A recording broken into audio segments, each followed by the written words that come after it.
কি আছে? আচ্ছা, এখন কি আছে, মানে আমরা কি চেক করতেছি, কোনটা চেক করতেছি? এখন ভিভেটে কোনো শর্ট নাই, যখন আমরা পাওয়ার দিচ্ছি তখন অটো কিছু বুটিং নিয়ে ছেড়ে দেয়। কেন? এটাই তো সমস্যা। বিদেশি আমাদের সিপিইউ আছে, সিপিইউ আছে। সিপিইউ না থাকার সময় ওই সময় কত 50 পর্যন্ত উঠতো নাকি, মানে উড়ি আবার নামি যেত। এই যে নিয়ে বুটিং নিয়ে ছেড়ে দিচ্ছে, এটা আমাদের শর্ট আছে। কোন লাইনে শর্ট আছে? সেকেন্ডারি লাইনে শর্ট আছে, মানে পাওয়ার আইসির পরের লাইন। ঠিক আছে, পরের লাইনে পাওয়ার আইসি ভোল্টেজ বাইট করে শর্ট পা।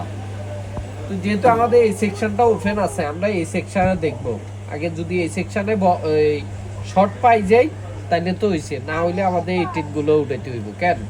আর মানে শর্টটা একেবারেই কম আর স্টেবল থাকতেছে না, তার মানে আমরা একবার থার্মাল দিয়ে দেখি। কেন? ঠিক আছে, পাওয়ার সুইচ দিলাম, কিছু হয়েছে একটু জুম করে লইয়েন, দেখা যাক কিছু। দেখা যায়। হ্যাঁ, পাওয়ার সাপ্লাই তো দেখান, হার্টবিট শুধু উঠতেছে নামতেছে, ঠিক না? তো এখন একটু একটু স্ক্রু দেখি, ক্যাপাসিটরটা আছে না, এটা একটু লিকেজ দেখা যাচ্ছে। দেখেন 70 পর্যন্ত আছে। দেখি